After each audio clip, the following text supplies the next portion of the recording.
My name is David. And my name is Jason. And this is Discern Realities, a Dungeon World podcast.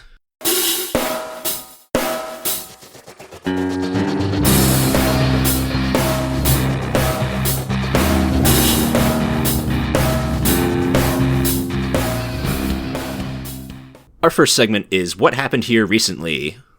So, David, I thought it would be fun to talk about the two game series that we just kicked off. We have our Wednesday game nights, and now on Gauntlet Hangouts, David runs one and I run the other, and we just started brand new stuff. And so I thought it'd be fun just to kind of check in and see how our first sessions went.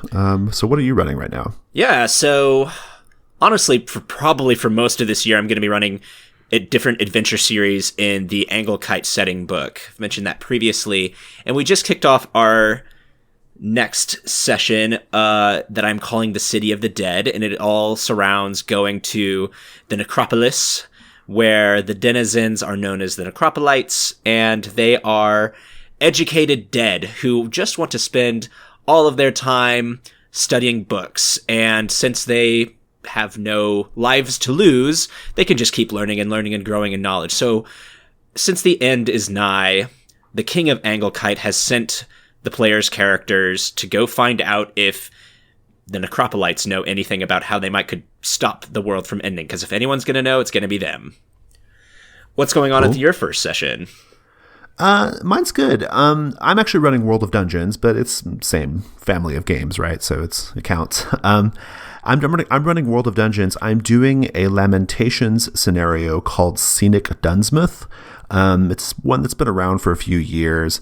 It's by Zarkov Kowalski. So Scenic Dunnsmouth, it's an OSR module, but I'm using World of Dungeons. World of Dungeons works really well for OSR stuff, as it turns out. We've talked about that before. It's got this really structured setup. And so you do this little die drop thing where you drop dice on the piece of paper, and depending on how they come up, that determines what is in your village of Dunnsmouth, right?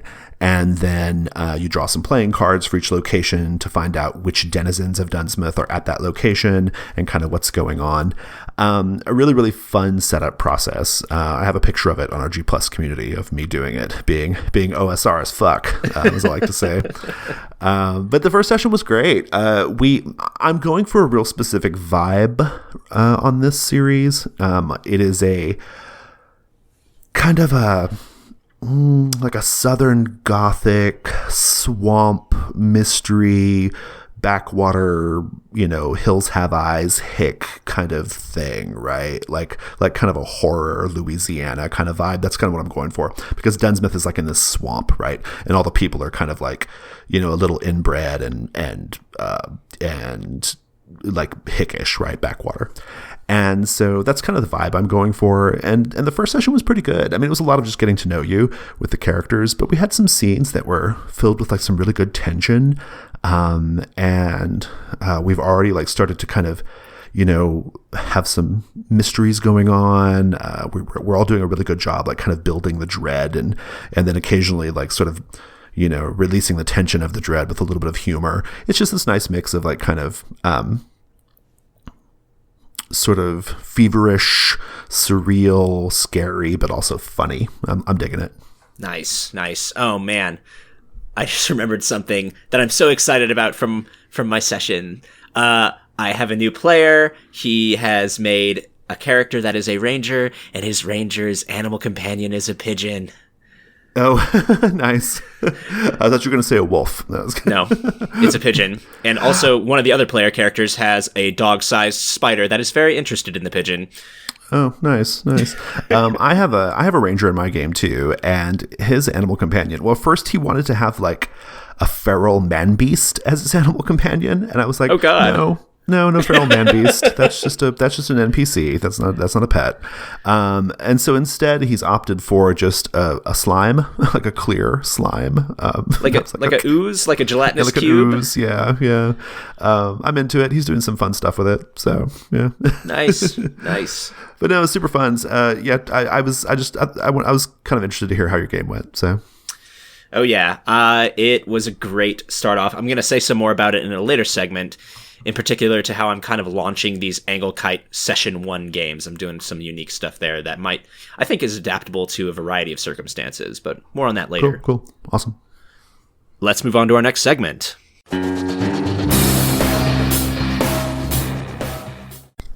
Our next segment is What Should I Be on the Lookout For? Okay, listeners, we are right now joined by Ray Otus of Jelly Saw Games. If you're a longtime listener of the podcast, you know that we've talked about Ray before. I think in episode 2, we discussed his Dungeon World starter, Sinister Solstice, and Ray also did the art for our logo. And last episode, we mentioned Ape City, which is part of a new project that Ray is working on.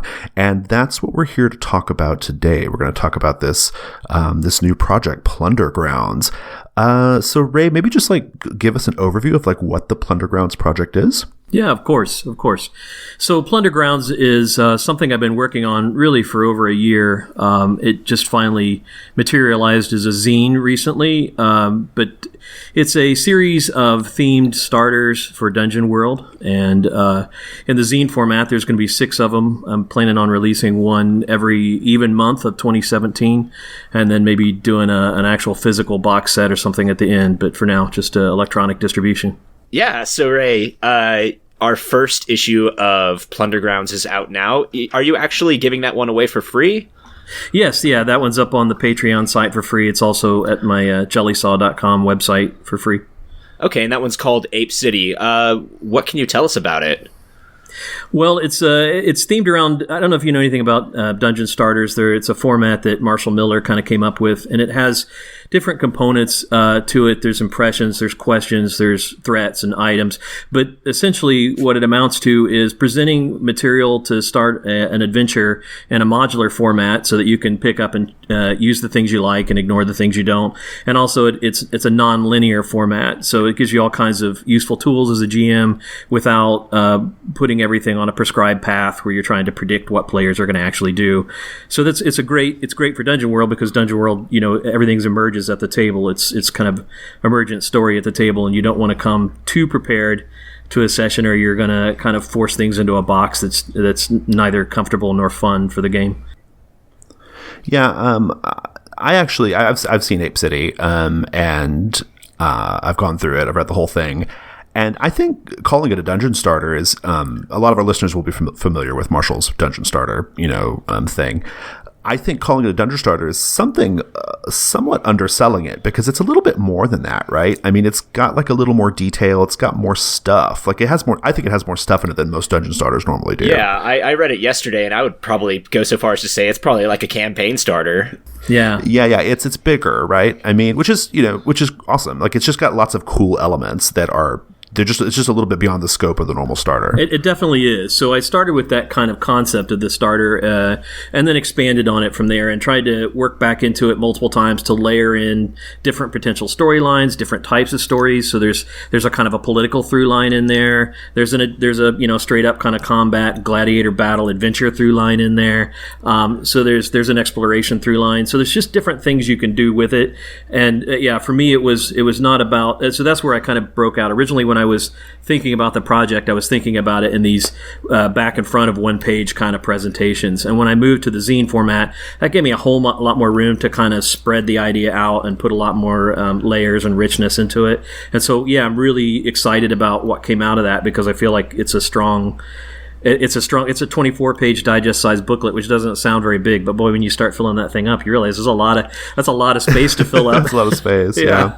I mean, in terms of I was imagining myself using it at the table, and even though it's it's more than a normal starter, and even though it's got there's a lot of content in there in those 24 pages, it's still none of it is suggestive that it's on rails or whatever, right? It's not it's still not an adventure, it's still not a module. It's still just collections of elements, and I can see myself just taking the things that I needed from it, to add into my game or what have you. And I think in that sense, it's very much a starter, right? Yeah, that's absolutely true. I think the only semi-linear part of it is what they call in Dungeon World fronts. I tend to simplify that into just a list of stuff that's going to happen. I always find the fronts and Grim Portents and Impending Doom to be a little bit more labeling than makes sense for a bullet list. But it's just a freaking countdown clock. I mean, my God. Exactly. My God. Like, I wish I could impress that on people. People freak out about that so much when they're prepping Dungeon World. And I'm like, it's just notes. Yeah, that's right. It's just notes and a list of possible events. That's it. Yeah, in fact, it's really just kind of expresses the agenda of different factions in the realm, in the sphere of the adventure that you want to run, right? So... Yeah, it's cool. Yeah, so in this particular one, it seems like we've got a lot going on. We've got apes in this city that did not belong to them, it would appear, and a strange mirror that's bringing living relics in, and then pterodactyls that shoot lasers. We've got it all. Yeah, it has a bit of a pulp adventure feel, doesn't it? Like, it really does. It's got like a pulp vibe. It really does, actually. So I did kind of, and I'm going to do this for each issue, but I did kind of an appendix in, if you will, which is a phrase that old school people will recognize as Gygax's homage to the literature that inspired D&D. He all fell David into has no idea what you're talking about right now. Should I throw that out there? I know David does not know what you're talking about. It's a Gygaxian actuarial table of inspirational sources, right? Hey, calm down. Someone's like getting way too excited when you just said that. Yeah, there's someone out there who's freaking out about it. And so anyway, I grew up on Planet of the Apes. I grew up on I'm a big reader, and especially of kind of turn of the century like fiction. And so the Lost World, the original Lost World by Sir Arthur Conan Doyle, was an inspiration. I didn't realize it, but when I wrote my time portal, I realized I was referencing that big rock donut from the Star Trek episodes. That's like a sentient time portal. Yeah. So like all these different influences kind of came in, and I kind of blended them in and made them my own, and tried to add some different things to them. I don't know where pterodactyls that shoot laser beams out of their eyes came from. That was just Carcosa. Yeah. Carcosa. The plateau of Ling. One of the things that I think is neat about this first issue of Plundergrounds, and I don't know if this is something you're going to keep doing in future issues, but it's there's like a separate part at the end that's almost more like GMing. I don't know if tips is the right word, but like hacks, kind of. Does that make sense? You want to tell us about maybe give us a little preview of what the first one is? Well, I like to think of them as Dungeon World upgrade options, right? They're not really. That's this whole show is that, right? It's not really advice on how to GM. I don't want to tell people how to GM. Everybody's got their own style, but these are tips and tricks that you could use that might liven things up. And yeah, the first one is dungeon trailers, which is an idea that I mostly stole from an old beta game called Geiger Counter by Jonathan Walton. And the concept is that you go around the table, you kind of set it up first so everybody knows what they're doing, but you go around the table and everybody offers a segment of what would be a movie trailer for that night's adventure that hasn't happened yet. And so the idea is to kind of hint at things and like give visuals and sounds that you're going to have to pay off later when you do the adventure. That's pretty cool. Yeah, I like that a lot. When I read it, I was like, that's a really neat idea. I'm into narrative tricks. I'm into like narrative on-screen storytelling tricks, and that really spoke to me in a big way. So, but you're going to keep doing that? Like you're going to have stuff like that in every issue? Or is that just like absolutely. I've already written the one for the next issue, which is around the risk die that you see in Eric Nudian's Macchiato Monsters. Oh, nice. Okay, cool. Awesome. Nice. Yeah, I was hugely drawn to the dungeon trailer idea just because it advertises that you could pull off Dungeon World with zero prep, and that is very attractive to me. Yeah, not only is it zero prep, but it's almost like a game within a game. So once you set up these segments and everybody knows that these segments are out there, right? And you're going to have to pay them off, and they become like rally flags.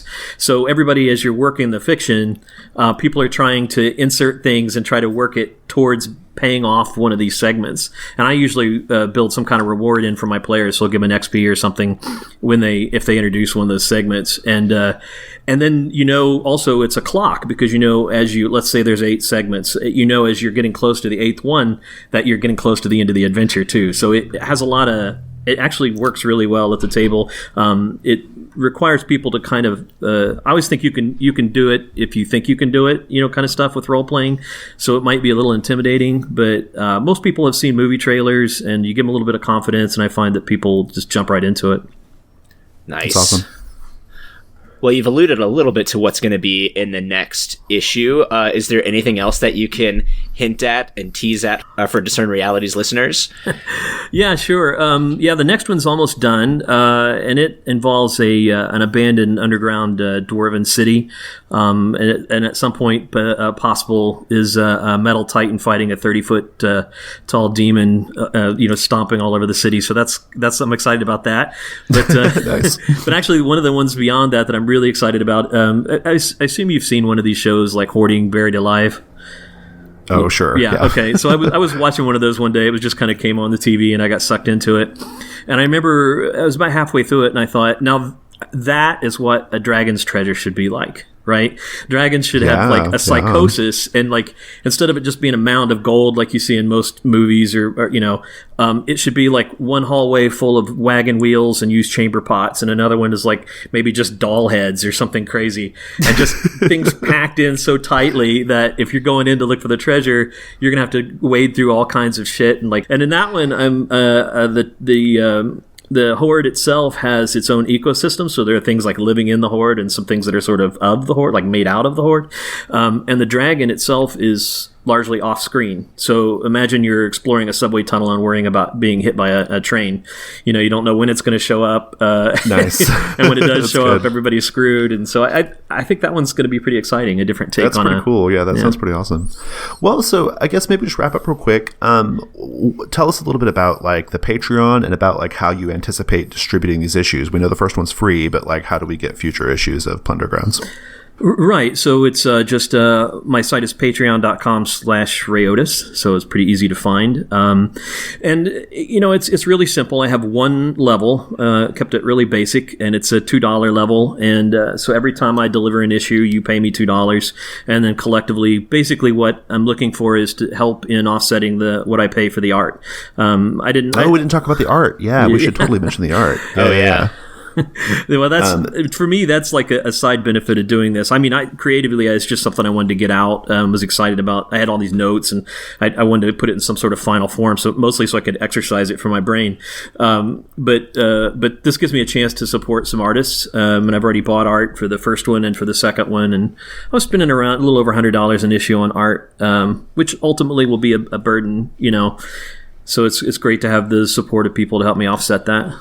Yeah, that's great. Yeah, the first issue has art by Sean Poppy, I think his last name is pronounced. And Sean's done stuff for us too, for our zine Codex, and just terrific. He has this style that's so well, another artist that admires his work referred to it as like, it's like so ugly it's beautiful, kind of style, right? And I think it's a great description of it, because it is kind of ugly, but like it's really, really like, it's like beautiful ugly, and that's the only way I can describe it. I love it. I think it looks great. Like it's so distinctive, and just it's just super distinctive. Like when I use them, I always have like a real particular vision, like of that his art fits really well. So it looks great. Yeah, that's absolutely true. I don't I love sort of classic fantasy art. I'm just really kind of tired of it, and so I want to support some things that push it in a different direction. And Sean's are a little scribbly and a little weird and awesome. And Carl Sternberg is going to be in the next issue. So cool, awesome. Well, David, do you have anything else for Ray? Let's just go back to the distribution plan. Oh, right. So I'll be sending those out every even month of 2017. So that makes 6 issues. And then at the end of 2017, we'll see where it goes from there. I have 6 mapped out. I feel confident I can deliver on all 6 of those. I've got a bonus 7th in mind, which is kind of an expanded version of my holiday themed Sinister Solstice, which David, I think you've run. Yeah, I have run that. and then at that point, I think I'll either offer a compiled book, maybe, or actually eventually what I was thinking about doing was physically printing each of the zines and runs and then putting together like a box set. I don't know if you've seen that Zine Vault box. I have seen that. It's just a box, but it's just a box. But if you surprisingly, it's hard to find a box that fits six. That fits them. Fits things. So if you have to have the physical product, I'll do something at the end of the year that kind of pays off that a notion, but otherwise it's just electronic distribution for now, PDFs. Awesome. Is there anything else that you would like to share with listeners, Ray? I'm excited. Look, I would say this. It's been not even 24 hours into it, and I'm already about halfway to my funding goal of not having out-of-pocket money for the art. Yeah, so the response has been really good. I was really happy with it. I was like, oh, cool. People I'm really grateful. I think it's, I like to think that it's just... people, I've tried to be good to other people on the internet, and I think they're trying to be good back to me. Pay it back, right? Yeah. But it is exciting. I'm glad what it does is just distribute the cost so that we're all making it together. Everybody shares a little bit of what it takes to produce this thing, and so I'm really grateful and I'm excited about where to work on the rest of the issues. Yeah. Awesome. Cool. Awesome. Well, thank you, Ray. Let's go ahead and move on to our next segment.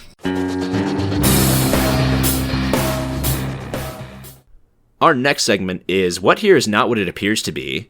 So, Jason, I said earlier in the episode that I had a few things that I was trying out as a little bit of a different Session 1 experience.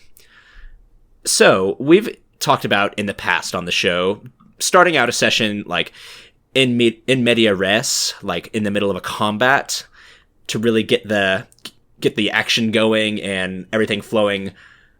But I have forsaken that for this series to try and do something a little bit different. And it's kind of inspired by what you've done with the Undertake a Perilous Journey move. Oh, yeah, yeah. I'm starting off these adventures with the characters getting commissioned by the king of this place called Anglekite. And the first scene is like him negotiating what they're all going to get for doing this mission for him.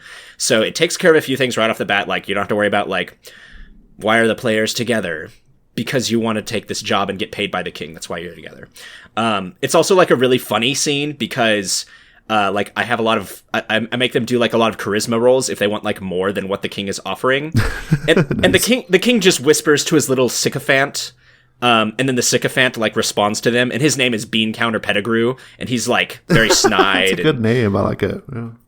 Yeah, he's pretty great character. All of them like kind of came out of that room hating him, but their players loved him a little bit. So that's how I kind of kick it off, is just having, here's what you're going to get if you do this mission, and here's what the mission is. And then they step out into this city, and I asked questions in the first session and incorporated them, or in the first time I brought them into Anglekite, I asked these same questions, and I'm going to keep asking them each time I have a first session in my little mini campaigns. And then I reincorporate them as I describe the city around them. And those questions are, Anglekite is the city of coin. And then I describe like what's decadent about it. And then I ask, what do people do here that make people say Anglekite is the reason the world should go ahead and already end? And I asked one of the players that question. And the first time around, we got this terrible game called Two Step, where people bet their limbs. And then I ask another question, and that question is, Anglekite is also the city where people say, this is why the world is worth saving. What do you see around you that would inspire that? And we had these great missionary type folks who basically took any undeveloped plot of land in the city and turned it into a garden, and had managed to successfully feed anyone who needs food within the city. And it's like, that's a beautiful thing. Yeah. And then I ask, like, the final question is, what do you see people doing around here just to forget that the world is coming to an end? And people come up with some crazy stuff good. That they could get up to. So that's kind of like the setting the scene as they're like making their way out of the city. I like it. I like it because you clearly have some themes you're interested in exploring there. And it sounds like basically every time you start a new campaign, and we say campaign, we mean like 4 or 5 sessions, right? Whenever you start a new series is what I would call it. Whenever you start a new series, you kind of just continue to build that sort of those thematic threads. You continue to build that mythology, right? That sort of color of the city. Exactly. And it's very much like what questions you're going to ask, but I think that you could do this in a variety of different situations. For example, if you were doing this in your Company of the Three Kings, you don't get to see your guys' hideout very often, but if you started your hideout, like, at your hideout and had, like, some questions as they're making their way out, you could learn a lot and paint that very nicely so that people really understand, like, what that hideout is about, or... You know, you could use this in a variety of different circumstances, I feel like. Yeah, I do a similar thing. Not like a recurring, like, okay, every time we're going to talk about this city or the guild hall or whatever. But I do a very, very similar technique where I have a theme I'm interested in exploring, and it's usually something tied very specific to that particular series, whatever we're doing, whatever the setting is. And then I have questions that kind of help paint that scene a little bit and kind of... and it's nice because it kind of gives the players a lot of creative control over the setting, which I think is really fun. I think anytime you can do that, that's super engaging for players, right? And it works great. People look forward to it. Like they like my regular players know they're going to get to fill in a lot of those like little fun details of the world. Like I'll give you an example. I recently did a series called Wild Space, which takes place in Spelljammer universe, which is kind of like fantasy in space, right? And they were at this city called Imbaltu, and Imbaltu is one of the big themes I was interested in exploring. And Imbaltu was the idea that there are people from many, many different like strange alien species that like converge on Imbaltu. It's very cosmopolitan in that way, right? And so as they got off the ship and stepped into, the Imbaltu proper, I asked them, each of you tell me like a strange being that you see and describe them, right? Like that kind of thing. It's a similar idea, right? Yeah. It's great technique for like keeping a consistent idea of like what this is about and giving the players that kind of narrative control is super interesting because you just end up with stuff that you never would have expected otherwise. The players are always way more creative than I could have been. So yeah. So then this ties into another thing that I am doing with these session 1, the first sessions of these mini campaigns in a longer recurring thing where I might have players coming back. So a problem with session 1 is your new players, or at least a problem with the Gauntlet, is that your new players need to fill out their character sheet. So in the time that they're doing that, what about your returning players? What are they doing? Kind of sitting there. So I came up with, if you are a returning player in one of my games, I'm kind of giving you a little boost.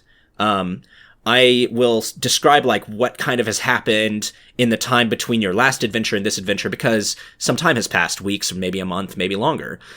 But it allows me to say, hey, you returning players, you knew that you would probably do another mission. What are you doing to prepare for the next one? And that lets them engage with the bolster move. You ever use that move? A move I've literally never used. Right, exactly. In years of running Dungeon World, it's never come up once. But that's a function of how I organize games. So yeah. Right. So since they are returning players and they already exist in this universe, I let them use the bolster move. That's actually smart. That's super smart. I actually like that. I might steal that from you. It was nice. It helped one character get from a 6 to a 7, which honestly it was a long string of 6- results that they were coming off of, so they really needed it. But I kind of limit it in a way that the move itself doesn't necessarily. I ask them to describe how they are preparing, and I note it down so that if they want to spend those points later, when they need to describe it, like if it doesn't match up with how they said they prepared, they've got to justify it in the fiction. Okay. So it might limit that preparation point a little bit more than the original move intended, but it adds more color to the world, and it helps me understand the characters better about like how they would think about preparing. One other thing I do is I'm going to try and continue doing this. I don't know if I'll be able to keep it up really long term, but at least like for like first time returning characters is I'm going to try and give them a gift. And what I mean by that is for one of the characters, I gave them a compendium class. They got to have the option to join the local adventuring guild, which was part of the Anglekite setting book, but you could come up with your own compendium class. And I had a little mini scene with him as the other players were still filling out their character sheets where he was approached by a recruiter for the guild. The other returning character, they had kind of befriended this large, almost medium to large dog-sized spider. And I said that it wouldn't leave her alone. It kept following her around, and she could either take it to someone who would take care of it, or she could adopt it. And she chose to adopt it, and I gave her the access to that ranger move, animal companion. That's cool. Yeah, it's good. Awesome. So those were just a few things that I've decided that I'm going to try and do, since I'm going to have this longer recurring thing with characters that keep coming back. And, you know, if they get wind of it, I might have more people wanting to play their characters and see those characters grow and develop more. Right. Yeah. No, I think it's really smart. I mean, given the sort of unique way that we run games, I think that's super smart. I think this is relevant for lots of people, actually, because there are a lot of people who, you know, maybe they intend to do a long-term campaign, but they only get a few sessions off the ground. And then when they come back to it later, you know, it might be like a good enticement for people who might be coming back later. So, yeah. But that's all I really had. Let's move on to our next segment. Our next segment is, what should I be on the lookout for? Okay, so I have a really quick little rules hack for listeners today. So I've actually been doing this for years. This is something I started doing like back in, 2013 or whatever, whenever I first started running Dungeon World. And I don't think I've ever mentioned it on the show, but it works like a charm. So sometimes in the game, you get items, particularly magic items, that are that don't last forever, but they're kind of difficult to track. Does that make sense? So I'm thinking I have this magic item in my games called the Dust of Illusion, or Illusion Dust or something like that. And basically, you know, you can use this like scintillating rainbow colored dust to create, you know, to create illusions. You just kind of throw this dust in the air and illusions happen. And to make bigger illusions, you use more dust than not. But the difficulty is like, how do you track when that's empty, right? Like, how do we know the dust is gone? Like, how many times do they get to use it? And so what I do, and I do this for many, many items that have like, that are expendable, but otherwise difficult to track, the number of uses. I just have them roll a single d6, and if it comes up a 1, then the item is depleted. So like on that dust, if it comes up a 1, they had to use all the rest of it to make their illusion or whatever, right? Dead simple. It works great. You can adjust it if you feel the need. Like if you'd rather it be something a little more limited, you can have it be a 1 or a 2, you know, that the use, you know, that it's depleted. I've been doing it for ages, and it works great. A lot of my regular players, like, I don't have to explain it to them. They just know, you know, or my longtime players, I should say. Yeah, it's just a simple little thing. Even when I create a magic item, I always include a little note for myself. I call it DOF uses, Die of Fate uses. So you roll the Die of Fate and see how it goes. But yeah, that's all I got. Yeah, that's a good little hack with many, many applications. Yeah, absolutely. Liquids that you like maybe can drink, you know, take multiple swigs off of, or if you have a magic item that like has a certain amount of power that, you know, that before it gets depleted, but you don't know exactly how much, that kind of thing. Yeah.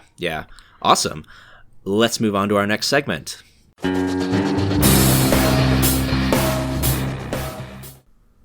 This episode of Discern Realities is being sponsored by Scablands Press. So on the last episode of DR, I mentioned that Scablands has made the system reference document for the Indie Hack available on the Scablands Press website. That SRD allows you to essentially take the core rules of the Indie Hack and create your own setting for it. It could be a fantasy setting. It could be something completely different. And kind of pursuant to that, Slade over at Scablands has given me a sneak peek at something that he's working on that uses the Indie Hack at its core. It's called Dust, Fog, and Glowing Embers. It is a a sort of early industrial age sci-fi piece where things like alchemy and the four humors were kind of carrying the day instead of, say, chemistry and psychology. You play these rapscallions who have alchemical mixtures injected into their veins, and it lets them become mist form so they can sneak anywhere, creep under doors, disappear after a fight, etc. Slade says it's his homage to Vampire the Masquerade, but with a more sort of realistic bent, in the sense that you're just a human who loses their humanity because of the corrupting influence of being able to basically steal anything you want or kill anybody you want. So yeah, that's something that's coming probably this spring, he says. I'm pretty excited about it, not only because I like the indie hack, but also because the artwork is being done by Dirk Detweiler-Leichte, who is one of my favorite artists working in RPG stuff. Dirk does all of the covers for the Gauntlet's zine project Codex, so that's just to give you a sense of how much I appreciate his work. And this sounds like a really cool thing. What I've seen seems really neat. I'll be curious to see how it looks in the end, especially with that awesome art. And yeah, so listeners, go check out the Scablands Press website, check out the SRD for the Indie Hack. And if you're interested in creating something for the Indie Hack, let us know what you come up with. I'd be curious to hear about it. And thanks again to Scablands for sponsoring the show.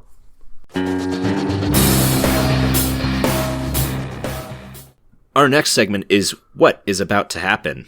This is our ongoing comic strip AP, featuring the adventures of Ramshackle Crow and his faithful companion Scabs, and maybe his not-so-faithful former companion Urbina Castafiel. The party is growing. When we last saw Ramshackle, he had been receiving some explanations from Urbina. Urbina had some splaining to do, and she was doing it. And I think we left Ramshackle being somewhat disgusted with Urbina and not trusting her, and commanding Scabs to grab some rope in order to tie her up. So, with that in mind, she won't resist you. She'll let you tie her up. What happens? Describe what happens. All right, so I hold a weapon on her while Scabs ties her up, and we frisk her for weapons or anything else she might try and use. Is there anything, like, noteworthy I should know about that we find on her person? Are you going to search her? Yes. Do it to certain realities. That is a miss. Mark an XP. You're tying her up. You're kind of going through her pockets. And Urbina, as you're doing it, as you're kind of going through there, Urbina's looking over your shoulder at Scabs, and she says, "You better watch that one. He doesn't seem too competent." Look over my shoulder at Scabs. Scabs is standing there leaning against a wall with a dagger kind of picking between his teeth. Urbina, I have trusted Scabs for over 100 years. Well, I just think you should be careful. Just seems like the kind of person who cracks under pressure, is all I'm saying. If he was cracking under pressure, you would know it. You can see the roiling lumps in his flesh. He's fine. He's just cleaning his teeth, I suppose. She says, it looks like we're going to get a chance to test our mutual theories here in just a moment. And if you turn back and look at Scabs, you'll see that he has absent-mindedly put his hand on one of the brass doors and is leaning against it to kind of support his weight. And as he's doing that, there is, you can see a shimmer of sort of reddish energy pass up and down over the door, and it causes Scabs to jump back. He has plainly triggered some kind of trap. And you hear in the center of the room a sort of a crack or like an explosion, right? And the room is suddenly filled with smoke, and you can feel heat. What do you do? I'm going to, push Urbina down and then dive down as well. As the smoke starts to thin a little bit, and Scabs is also dove down to the ground, you can see 4 paws approaching scabs. They look like dog paws, but they have little wisps of flame sort of leaping and dancing between the little doggy toes. And it's unclear if Scabs sees what's approaching him, but you can see that it's a big dog, kind of, none of mangy is the right word. He definitely is missing some flesh. You can see its ribs kind of exposed, and you can see inside the rib cage what appears to be sort of a little roiling ball of fire, and its eyes glow red, and as it breathes, every little exhalation produces a puff of smoke and a flicker of flame. This is some sort of hellhound, and Scabs is kind of, you can see his face, his skin rolling up and down. He's nervous, but the smoke is still a little thick where he's at. It's unclear if he can see this thing coming. What do you do? Urbina says, "Boy, tying me up was a really good idea, wasn't it?" Yes, because now you can't stab me in the back while I protect Scabs. And I'm pulling out the hook and chain, and I'm going to try and fling it in to hook into that exposed rib cage of that dog. Roll plus dexterity. Divide into your dexterity. 8. You manage to hook the rib cage, and that gets the dog's attention. The hellhound turns on you. You can see its red glowing eyes and the smoke and the flame coming out of its maw, and it begins to pull back as if to like pull itself away from you. What do you do? I'm just going to have a firm grip on this chain that's on the other end of this hook, and I'm going to loop it around Urbina and say, "If you really want to show that you're on our side, now you can help me pull." She stands up. You just kind of like loop it around her so that she can kind of use her weight to pull. Is that what's happening here? Yeah. Yeah, that's happening. You're pulling. She's pulling. Give me a defy danger with strength. 7. You are trying to pull the dog, and the dog is trying to pull away from you, and that's all going well.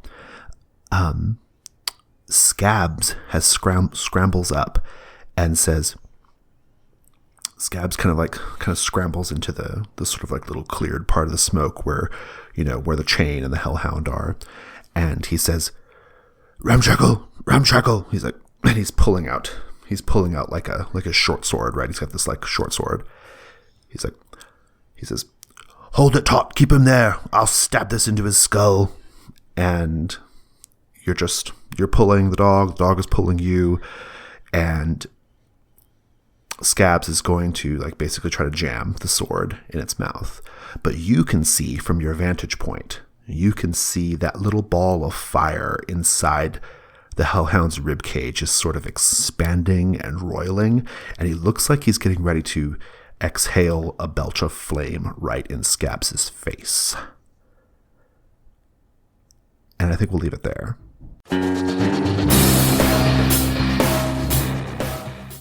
That just leaves one final question. Who's really in control here? We are a production of the Gauntlet gaming community. Our website is gauntlet-rpg.com. We also have a really terrific G+ community. Just search for the Gauntlet. We are on Twitter at GauntletRPG, and if you'd like to support us on Patreon, we'd love that. It's patreon.com/gauntlet. Right now, if you pledge at the $4 level, you get access to our zine, Codex. The current issue is Codex Love, which includes lots of cool Dungeon World stuff. Awesome. Thanks, Jason. Thanks, David. Thanks, listeners. That's our show.